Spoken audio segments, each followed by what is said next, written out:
On to rhythm playing, the last of the foundational part. And when we're talking about rhythm guitar playing, it's very important to talk about some misconceptions, some basic myths, and these will keep you down if you're not aware of these. So, what are some misconceptions around rhythm guitar? So, for instance, you can see on the worksheet, misconception number 1 is rhythm, you have it or you don't. You need to have innate talent in order to have a sense of rhythm. This can be learned. All right. So this is a common myth, common misconception. And actually, what I found that the 3 most common causes of having a bad sense of rhythm is cause 1. You can follow these on the worksheet, you can fill them in, is not understanding the rhythm. It's basically not being able to read the rhythm notation and translate it to a physical sensation. And this problem has everything to do with not having studied the rhythms, meters, syncopations, etc. So understanding the rhythms are important, although there are musicians that don't have any knowledge about this, but they are able to feel the rhythms.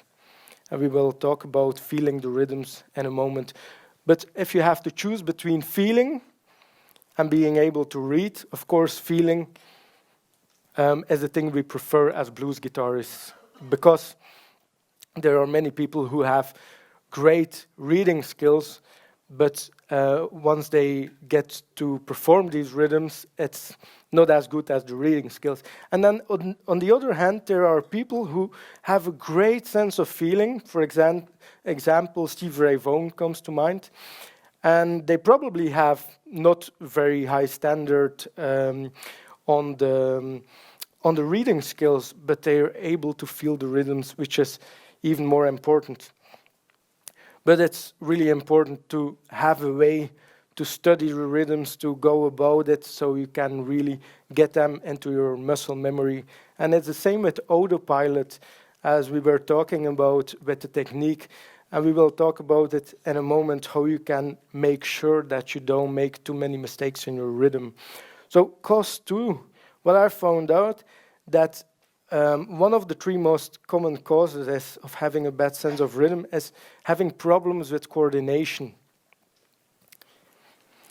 And this comes down to not being focused enough while you practice, not making sure you perform every motion at a time.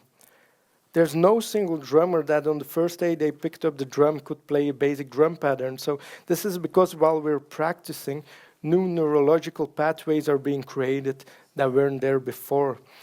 And this takes time and consciousness about every individual movement. Just like a drummer needs to train every part of the body in order to make his entire body work together, as guitarists we need to study every motion individually before we're putting it all together. So for example, 7 or 8 years ago, I started with the drums, and I was already playing guitar for ages. So I wanted to learn the drums, and of course I delved into drum lessons and started studying the drum. But I didn't practice all the time hitting my drum. I also practiced in my backyard without the drum, just trying to get all the motions sync up, like first my right hand, right foot, and then left hand together, and it does work. It does work that way because the coordination is also very important. And if you're having troubles with coordination, you might blame it on having a bad sense of rhythm. You might say to yourself, well, I'm just not good at rhythm. I don't have any talent for rhythm. But it might be well that you don't understand the rhythm, or you didn't break the rhythm down enough, or you didn't have the coordination down, which comes to the autopilot, the muscle memory stuff. So why do you think I was practicing in my backyard without the drum? Because I wanted to build a muscle memory, so when I was sitting in front of the drum, I could do all the motions, and I practiced it that way, and it It works the same way as building your guitar technique. So let me ask you a question.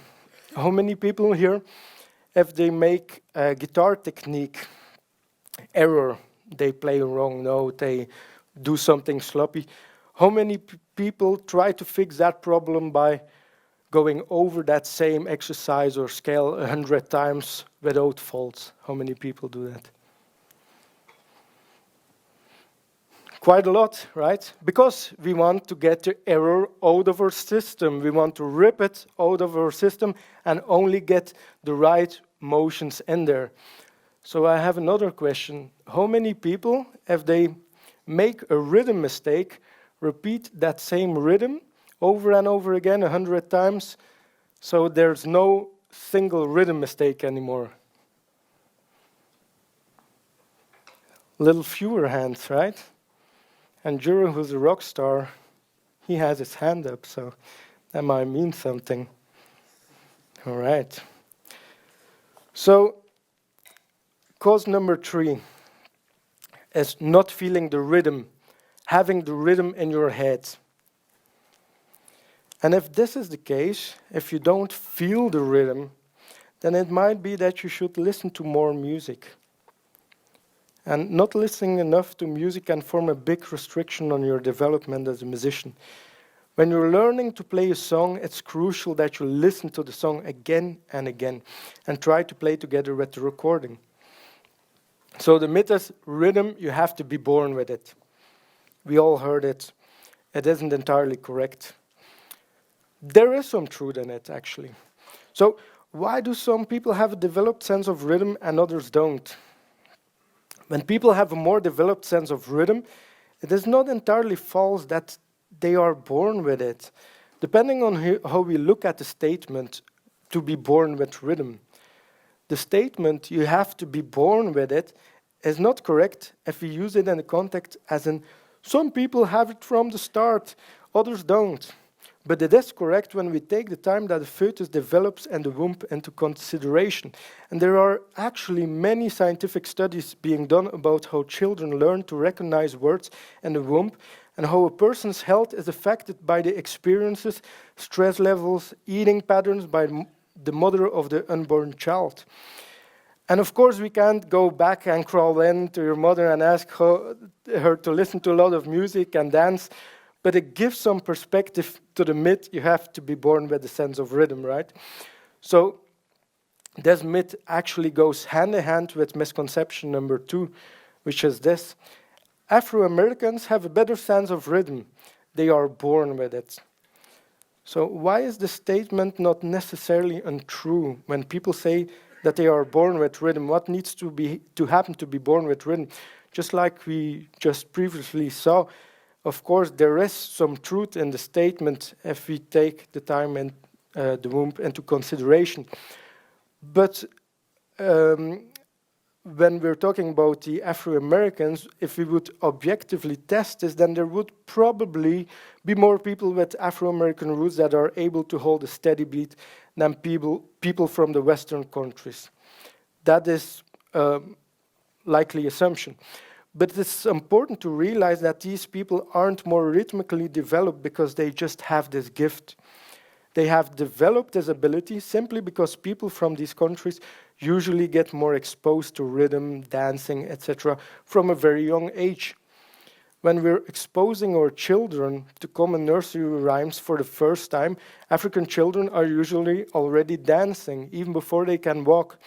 So the mistake that we make in the West is that we miss out on this crucial window of time when a sense of rhythm is being developed by our children.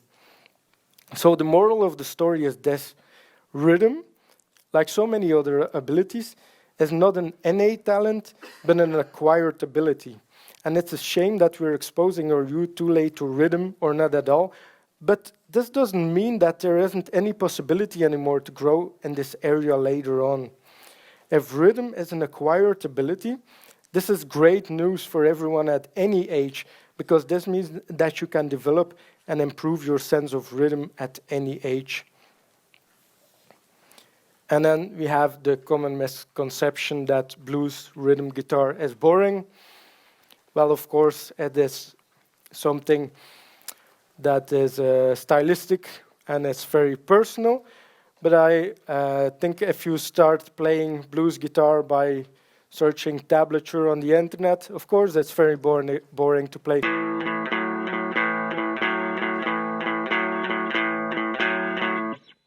It doesn't make any sense to play these kind of rhythms all the time through.